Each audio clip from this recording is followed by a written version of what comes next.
Ya, chicos, chicas, vamos a trabajar ahora en un problema del seminario de dinámica de rotaciones. Bueno, siguiendo más o menos la misma línea.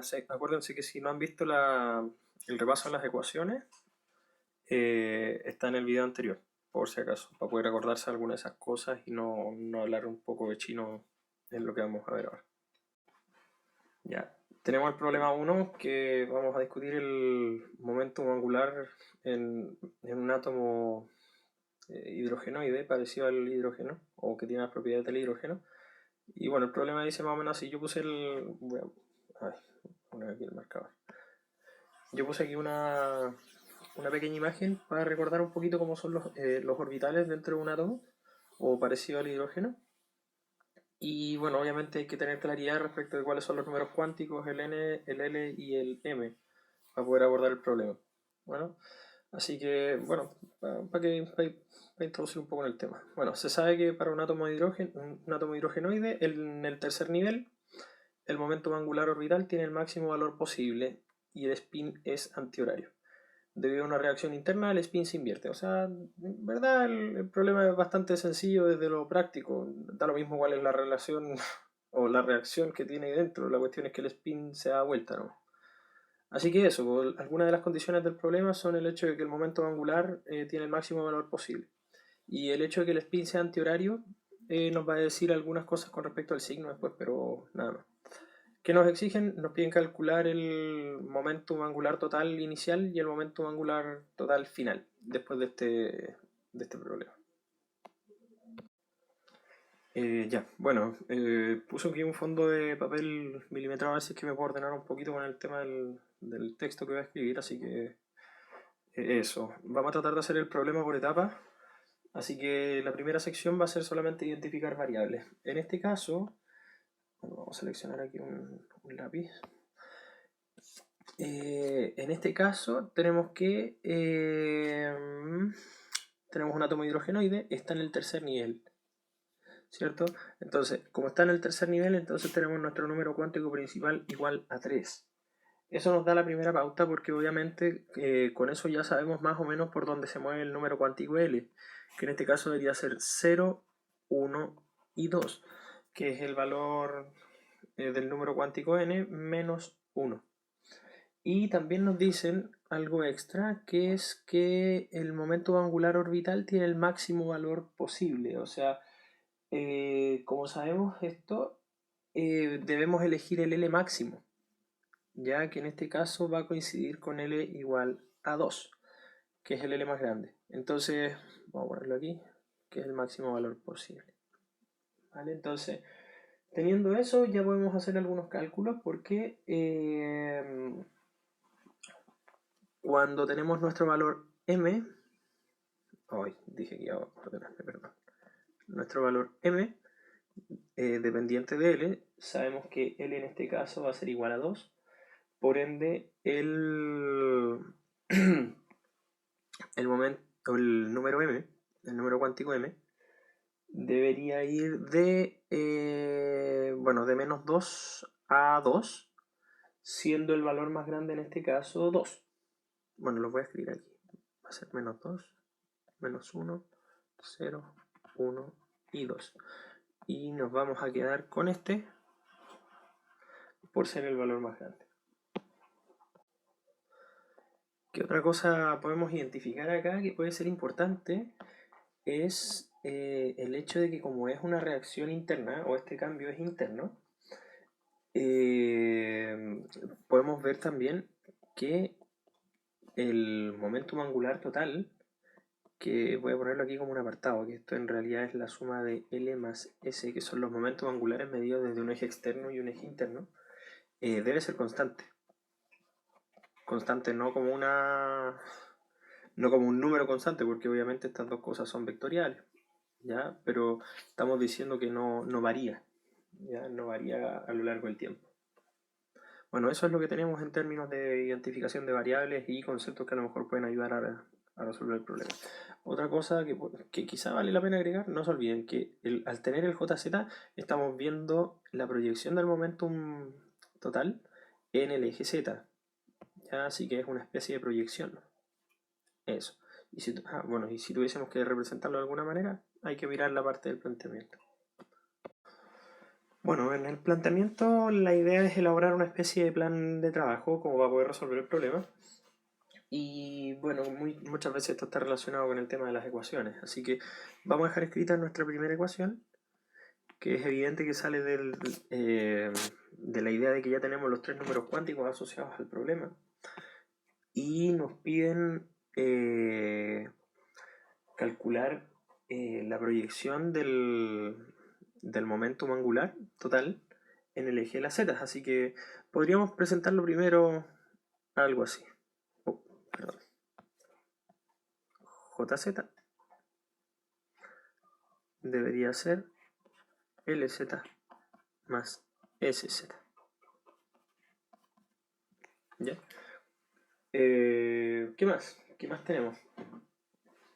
Podríamos tener una segunda expresión que es útil, donde L sub Z, que es el valor o la magnitud de la proyección del momentum angular orbital en el eje Z, debería ser M sub L por H barra, como lo habíamos visto hace un momento atrás. Y otra cosa también muy interesante es que sabíamos de las ecuaciones, acuérdense ver el video anterior, que S sub Z para el electrón debe ser más menos H barra medios. Teniendo esos datos, ya podemos empezar a trabajar. Así que tenemos nuestras herramientas, tenemos ya más o menos algunas ideas. No olvidar que el J, no el JZ, el J, se conserva, así que obviamente no hay nada que hacer con eso.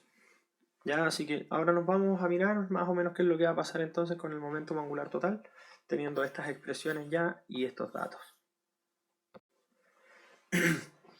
Ya, tenemos nuestro pequeño torpedo aquí ya. Tenemos nuestros datos ya dispuestos aquí y nuestra estrategia para intentar resolver. Ahora vamos a ver, bueno, estrategia comillas, obviamente un set de ecuaciones, pero con lo conversado anteriormente tenemos una especie de plan. Entonces, lo primero es que tenemos que enfocarnos en obtener estos dos valores que son relativamente evidentes. O sea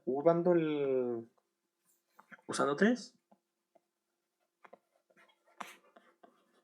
sabemos que por ser el momento, o sea, el spin antihorario, podemos elegir un S sub Z igual a más H barra medios. Otra cosa interesante es usar 2, perdón. Yo creo que vamos a encerrar este primer resultado después de haber visto el argumento comillas. Ocupamos 2 para poder calcular el momento angular orbital usando el M sub L. ¿Ya? Así que no olvidar que nuestro M sub L está acá, es 2. Y bastante sencillo, así que va a ser 2 por H barra, de acuerdo a la ecuación 2. Y tenemos un siguiente resultado. Obviamente no se olviden de que hay que estar rotulando algunos de los resultados que vayamos obteniendo, así que yo les voy a poner doble asterisco. Y bueno, si los mezclamos, podemos insertarlos claramente en la ecuación 1, ¿ya? Que la vamos a resolver acá.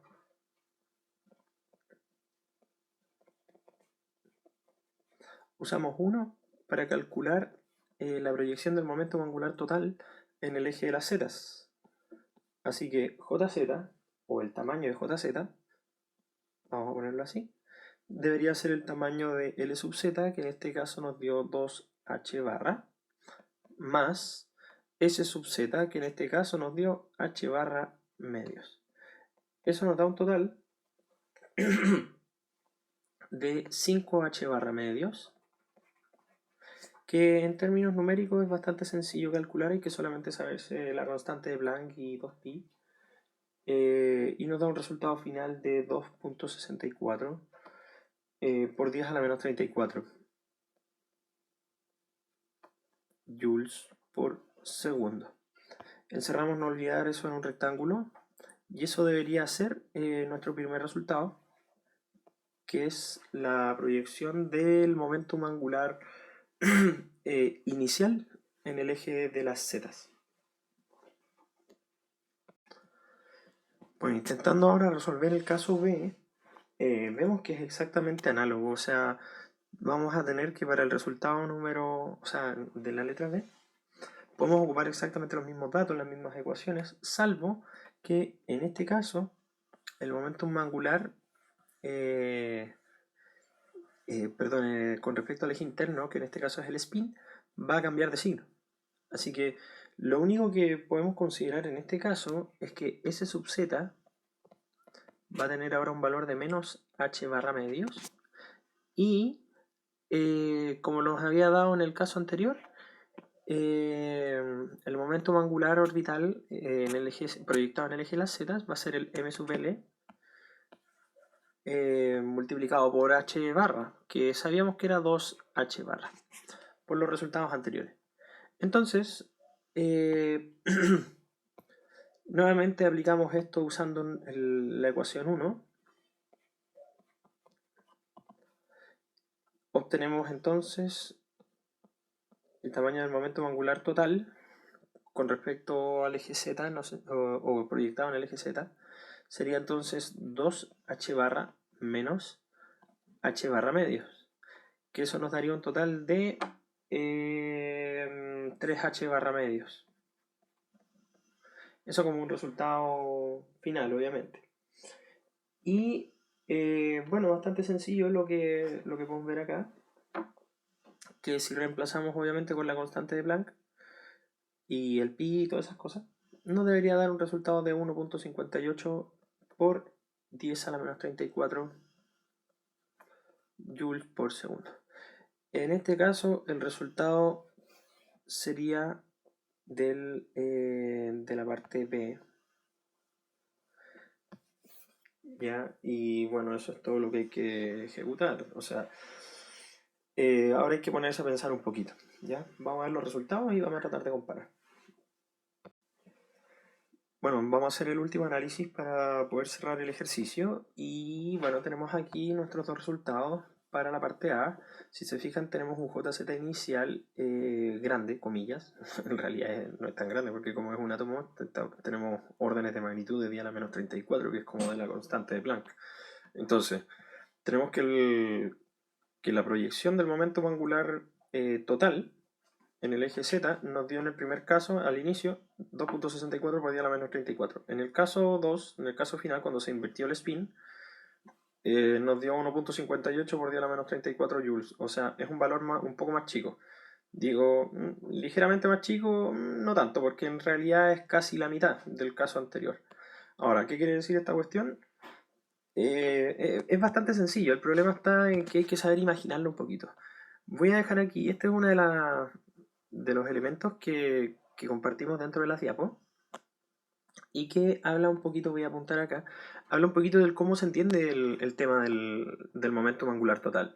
El momento angular total, que es la magnitud, en este caso, el vector que representa la cantidad de rotación que tiene un cuerpo, y en este caso va a ser el electrón que está girando en alguna órbita, va a ser considerado como la cantidad de momento angular orbital más la cantidad de momento angular interna, en este caso, que tiene que ver con el spin o con el eje interno. Entonces, ¿qué es lo que pasa? Cuando nosotros tenemos esta configuración, voy a ponerlo aquí un poquito, porque es más fácil de declarar aquí el tema de la... Al momento de darse vuelta el spin, ¿qué es lo que pasó? Este vector que está acá, pensamos que este era cuando está al principio. Este era el spin al principio. Entonces, ¿qué es lo que pasa? Que si nosotros tenemos esa situación, nosotros estamos calculando el spin proyectado, o sea, perdón, el momento angular total proyectado en el eje Z. Entonces, ¿qué es lo que pasa? Si tenemos esa cuestión ahí, este vector, que es este, lo dejo marcado ahí, que es el momento angular total, está proyectado en el eje Z aquí. ¿Qué quiere decir proyectado? Que la sombra de él está proyectada acá. Por eso se dibuja ese vector acá. Entonces, ¿qué es lo que pasa? Si se da vuelta al spin, se da vuelta para el otro lado, vamos a ponerlo así con azul, déjenme elegir un poco el mono. Si se da vuelta para el otro lado el spin, acá, si se fijan, la proyección de este vector, el vector J, que lo vamos a dibujar con morado, déjenme elegir el morado aquí, perdón. No me va a salir. Lo vamos a poner con rojo. Piensen que este es el vector J.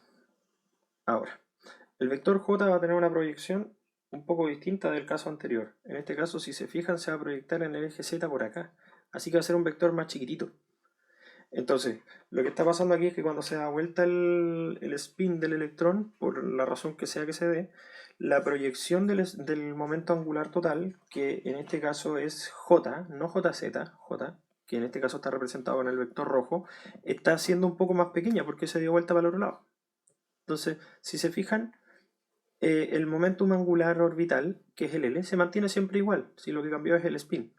Y eso hizo que el L, perdón, el J, se fuese como hacia abajo, por así decirlo. Por ende, su proyección es más chiquitita. Eso hace que el valor sea un poco más pequeño. Y eso es todo. ¿Ya? No piensen que es más chico porque... Ah, perdón, no piensen que es más chico solamente porque tiene menor valor. No hay que olvidar que J total se mantiene constante. ¿Ya? Por lo menos en términos de su magnitud. ¿Ya? Debe mantenerse constante. O sea, el vector, el tamaño de este tiene que ser el mismo tamaño de ese. ¿Ya? Eso. Nada más. Adiós.